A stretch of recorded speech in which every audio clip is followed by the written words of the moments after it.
கம்பு தோசை பழுத்த மிளகாய் சட்னி ரெடி ஆயிடுச்சு. பழுத்த மிளகாய் சட்னி அரைக்கலாம். அதுக்கு மிளகாய் எடுத்து வச்சுக்கிறோம். இது ரெண்டாக கீறிட்டு விதையெல்லாம் எடுத்துட்டு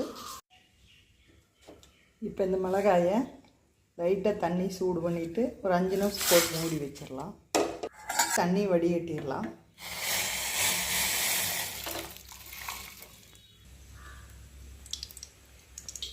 மிளகாய் போட்டுக்கலாம்.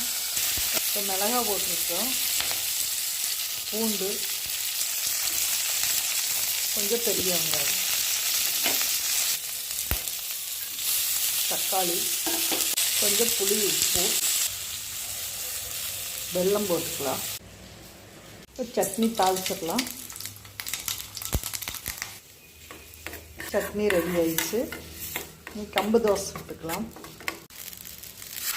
கம்பு தோசை